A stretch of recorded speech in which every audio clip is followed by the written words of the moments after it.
Welcome to today's Global Connections program. I'm Bill Miller. Today we're going to talk about a very interesting group, the Union of Concerned Scientists. My guest today is an expert on this topic. Johanna Chao Kreilick is the president of the Union of Concerned Scientists, a scientific advocacy nonprofit based in the United States.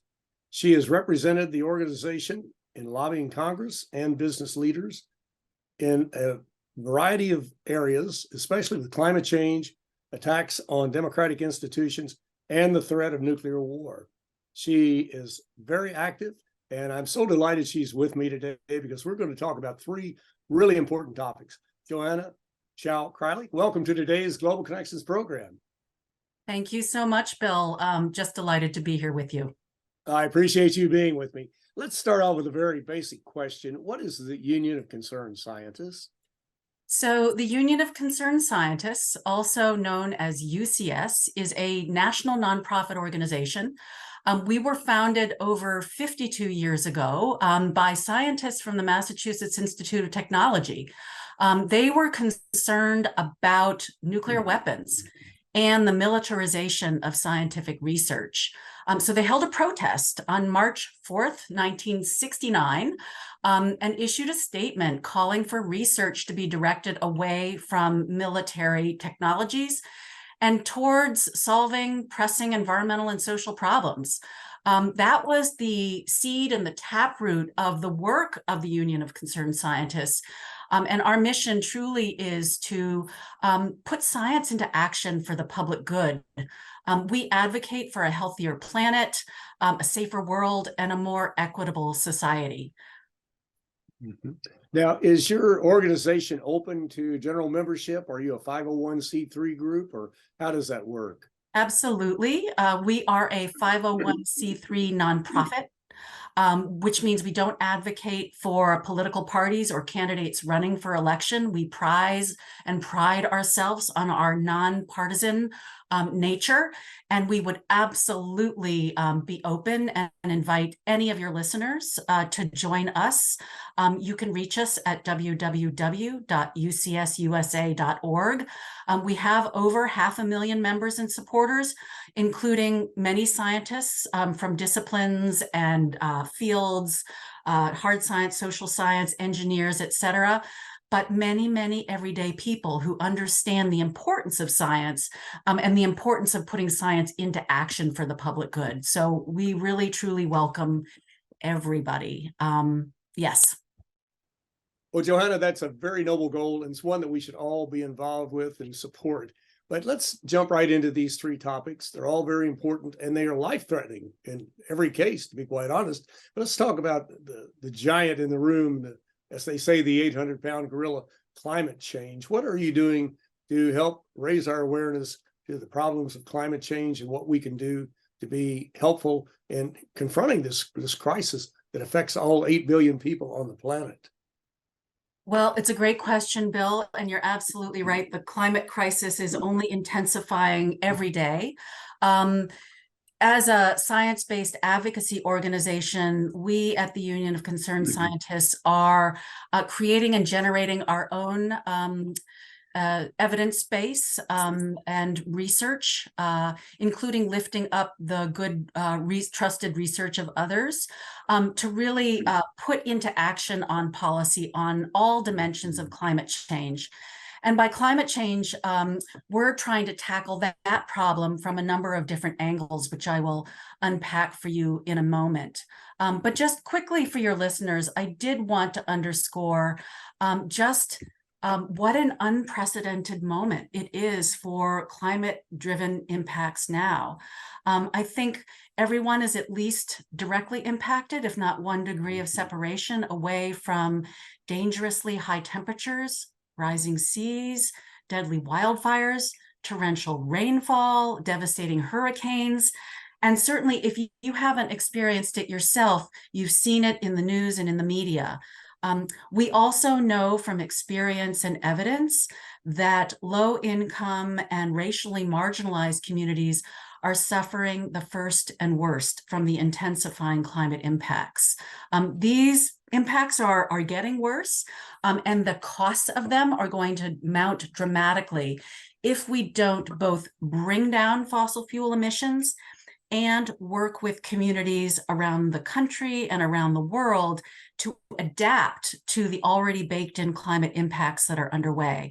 And that is at the heart of some of the work that we do at the Union of Concerned Scientists, whether it's within our climate and energy program, our clean transportation program, our food and environment program, which all sort of are dimensions of trying to tackle this issue. Mm-hmm. And if our viewers go to your website at ucsusa.org, they'll find more information on that topic, I'm sure. Absolutely. www.ucsusa.org. Okay, very good. Excellent. Now, the United Nations has been a leader in at least bringing the countries of the world together, the scientists, the political leaders, what have you, the 193 countries of the UN, to focus attention on climate change. This goes back several secretaries general. It really was launched probably under Kofi Annan's tenure as Secretary General, but it's really accelerated with Ban Ki-moon and with Antonio Guterres. And they have held these conferences, but you also have the Intergovernmental Panel on Climate Change that was set up by the United Nations. And I believe they've done like 6 reports. You can correct me if I'm wrong on that, but they have really been marking the way and pointing out the problems that have come true. Unfortunately, they've been accurate, and some say they're a little bit too conservative. They should really accelerate their findings a bit. But how do you tie in that information from the UN conferences, the Intergovernmental Panel on Climate Change, into what you're doing with your work? Bill, you really know your stuff. That is a great question. I am and our organization is a huge fan of the United Nations. They are a vitally important multinational institution, not just because the only way we're going to move the needle on this crisis is working together across country boundaries, across domains, across fields, et cetera. And the UN really is at the front of that fight. The United Nations is not only important for sort of the important credible voice and for sort of helping to kind of connect the dots between all those essential governmental actors, but also, as you mentioned, for the really important reporting and products that it produces. So, you know, as you mentioned, many people and many of your listeners around the world are familiar with the United Nations climate talks. I just returned last November from the 27th COP in Sharm el-Sheikh, Egypt. So that's one example. And certainly it was at one of those meetings that the Paris Climate Agreement was forged. So again, for your listeners, this was an agreement that brought countries from around the world to commit to cutting their global warming emissions a certain percent to prevent our world from exceeding 1.5 degrees Celsius of warming. As you noted, we are far short of achieving that goal, which is why everybody's efforts are so needed now. The UN Intergovernmental Panel on Climate Change, the IPCC report, as you mentioned, has been issuing excellent reports, 6 of them to date, including a most recent one just a few months ago, that warns that in some, frankly, many places around the world, the climate impacts are so severe that adaptation may no longer be an option. And we really need to be thinking about other ways to remedy the sort of the human life and more than human life in these places. We are, you know, so needed to rapidly mobilize resources to keep people from around the world safe. And I would say that one of the most important successes coming out of COP26 last year was the provisions in the framework for loss and damage, which really helps to sort of address that issue that I mentioned. I did want to importantly mention that the United Nations General Assembly also recently asked the International Court of Justice to issue an advisory opinion laying out what countries' obligations are to protect the climate in order to protect human rights, because we know that equity, justice, rights need to go hand in hand with the technical and political and policy solutions to both bring down emissions and to help communities around the world adapt to climate change. We were super pleased that the UN General Assembly made that request of the International Court of Justice, and we issued a statement to that effect. Mhm. That was a major decision by the General Assembly, and it unfortunately didn't get a lot of play outside of the media, but it should have. That was a major, major decision, along with others they've done recently, like voting to take Russia off the United Nations Human Rights Council and a variety of other things too. But as we look at this problem, we can all do things to improve. We can cut back on our energy use. We can go move to clean energy. We can multitask instead of driving someplace to do one thing, go 3 or 4 places, save gasoline, whatever the case might be, buy an electric vehicle or whatever.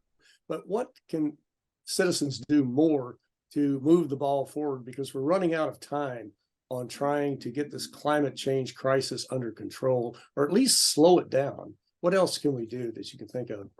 Absolutely. Now, Bill, you mentioned some really important sort of personal actions that people can take, from, thinking about adjusting their diet, shifting to, green transportation, whether that's a car or green transit, et cetera. But really, the way to truly reach speed, scope, and scale on these issues is to get active, to have your voice be heard among your local decision makers and policymakers and politicians. And one of the easiest ways, I'm just going to make a shameless plug here, for your listeners to take action is to go to our website, ucsusa.org, and click on our Take Action tab at the top of the page, which is going to show you some of the latest work that we're doing to organize everyday folks on campaigns. You can scroll down to buttons that allow you to learn more and take action, from sign-on letters to getting active in learning how to spot disinformation. We haven't talked about democracy yet, but we can do that as well. We're engaging everyday people at the community level, the state level, the regional level, the federal, and frankly, the global level on all of our interlocking issues: the climate crisis, democracy and democratic practice, and global security through the lens of nuclear disarmament and nuclear security, because all of those issues are interrelated. And we really need to mobilize everyday people of all generations, all backgrounds, because our common interest is served if we can move the needle on, truly public serving progress on all of these things. The federal agencies right now are really listening to the public, and are about to issue sort of an even next set of regulations that will improve people's lives. We need your listeners and everyday people to be weighing in on them to push the most ambitious standards around, for instance, the power plant rules, vehicles and ethylene oxide regulations, and more. And frankly, in terms of nuclear weapons, as the horrifying war in the Ukraine, Putin's war of aggression there has shown, is that this is an existential threat that hasn't gone away. Everyday people can contact the White House and Congress about spending on nuclear weapons and on passing a bill to adequately compensate people harmed by testing and production related to nuclear weapons. Our experts have great relationships with reporters. We're covering these issues, and we're creating advocacy opportunities that your listeners can engage on. And we all have a role to play in this, and we have to be actively involved because our lives could depend upon it. Well, you're watching Global Connections Television, which is a privately funded, independently produced program. The opinions expressed on Global Connections are solely those of the moderator and his guest. We'd invite our viewers to go to our website at www.globalconnectionstelevision.com to view previous programs. If you're involved with a community access television station or a PBS station, or you have a podcast, or you're with an educational institution that has an intra-campus television hookup, or you just have a computer, you like our shows, you would like to share them, please feel free to do so. Global Connections Television is provided at no cost as a public service to help us better understand international issues and how they impact our lives. And today we are talking about three issues that do impact our lives quite directly. And my guest is an expert on these. Ms. Johanna Chao Kreilick is the president of the Union of Concerned Scientists, a scientific and advocacy nonprofit based in the United States. Johanna, you've taken us right into nuclear threats. I'm glad we did that because we're running a little bit short of time. Climate change could dominate our whole discussion, but what else do we need to know about with the nuclear threat? It seems like the armament industry now is up to $2.2 trillion or something like that in sales. Nuclear weapons proliferation seems to go on and on and on. What can we do to reduce that threat and to get people to pay attention to the Nuclear Non-Proliferation Treaty or whatever it is that we need to do to reduce that? Thank you, Bill. And as we mentioned earlier, the nuclear weapons threat was really the foundational issue that the Union of Concerned Scientists was born on. And as we all know, Russia's invasion of Ukraine has really reawakened the world to the existential threat posed by nuclear weapons, as well as the danger of a radiological release from the nuclear power plants caught in its crossfire. UCS, the Union of Concerned Scientists, remains absolutely and firmly committed to the abolition of nuclear weapons. We continue to be one of the countries and the world's leading research trusted sources of information and advocates. And we're focused a lot on advocating for U.S. policies that reduce the risk of nuclear war. Policies that include reducing U.S. spending on nuclear weapons that is contributing to a continued global arms race, really entreating the Biden administration to enact what is called a no first use policy, making clear that the United States will never use nuclear weapons first in a conflict. Maintaining a first use option increases the chance of an attack against the US. And if a nuclear armed country like Russia, like China, is concerned that the US might use nuclear weapons first in a crisis, it could increase their incentive to go nuclear because of the use it or lose it thinking, which is why we're really pushing for a no first use policy. We're also trying to educate the general public about the human and economic and public health costs, which are very real and very high, of relying on nuclear weapons for security. We're advocating for legislation that would compensate people who have been harmed by nuclear weapons, testing and production, and veterans, people in the Marshall Islands, and people living downwind of U.S. test sites are still fighting for recognition of the devastating public health, and socioeconomic impacts of nuclear weapon testing and radiation exposure. So those are just some of the ways that your listeners can get involved with us in actions that are related to U.S. policy around nuclear disarmament. And we've talked about climate change, we've talked about nuclear proliferation, and of course, folks can go to your website and also go to the www.un.org to get a lot more information about what the United Nations is doing. And they're dealing with these issues every day. So I would encourage people to check out all these websites. Well, we're about out of time as usual. We never have enough time. But in the last 3 or 4 minutes we have, let's talk about one of the reasons that the United States has been so successful has been because it has been a democratic country.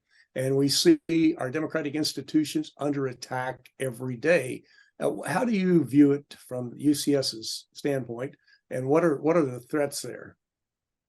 So at the Union of Concerned Scientists, we fully recognize that democracy and science are inherently bound up with each other. They are, in fact, enabling conditions of each other's persistence and integrity. And so for over a decade, the Union of Concerned Scientists has stood up a whole body of work related to protecting a whole dimension of democratic practices, putting science in service of protecting democratic institutions, the integrity, the scientific integrity of our federal governmental institutions and practices, and frankly, in on-the-ground communities, putting science to work to address racialized gerrymandering, the attacks on voting rights and access to voting, and really supporting legislation that would eliminate barriers to voting. A really important piece that we're doing, and your listeners can go to our website to download our toolkit, is that we're really seeking to educate the wider public about disinformation, which is a form of propaganda using lies and falsehoods to confuse the public and promulgate confusion about crucially important issues and the empirical basis for sound public serving policies on climate change, clean transportation, food security, nuclear security, et cetera. So I'd really love to let your listeners know that we do have those resources on our website as well.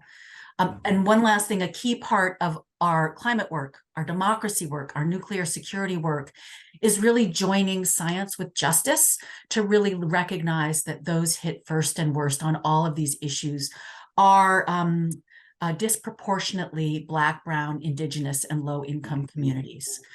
So you can learn more about that on our website as well. That's a perfect resource, and we need to tap into it. Well, the last minute or so we have, the media have a major role to play. We've seen the misinformation, disinformation, outright lies that have come out. It's been proven conclusively.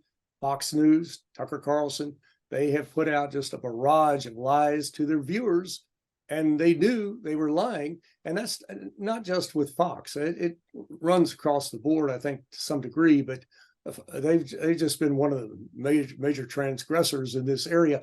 But what role does the media have to try to provide objective information to the public so that they can help make logical decisions and not based on all this misinformation and disinformation that's being shoved out there and people know is not correct? Well, Bill, it is public servant sort of journalists, independent journalists like yourself, no matter whether TV, print publication, media outlets that are absolutely crucial in the fight, in all the fights that we mentioned. At UCS, we are the fact and truth people. That's the business that we are in.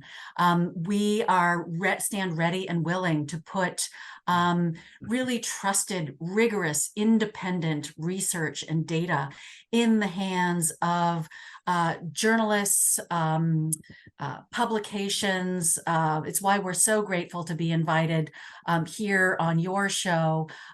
We really want to work to put those science-based truths into the hands of an informed public, into the hands of science and experts who are going to join us in advocating for these science-based solutions, and with partners around the world like yourselves and like all independent journalists and media outlets who really want to get the word out and help us mobilize and inform citizenry on these issues that are so existential for ourselves and for our next generation. So please join us, join our science network, and join us as members at www.ucsusa.org. Well, Johanna Chao Kreilick, that was a very excellent way to end the program, and you summarized it very nicely. And we all do have a role to play, and we have to be involved in these issues because we are affected whether we like it or not. It doesn't matter. We can't ignore climate change. We can't ignore nuclear proliferation, nor can we ignore the erosion of democracy in this country. And we need to take action to deal with these problems. But I want to thank you so very much for a very interesting and a very informative program. Thank you so much, Bill, and thanks to Global Connections Television for being such a great ally. Our pleasure. Thank you. All right. I'm Bill Miller. Thank you for joining us today on Global Connections Television.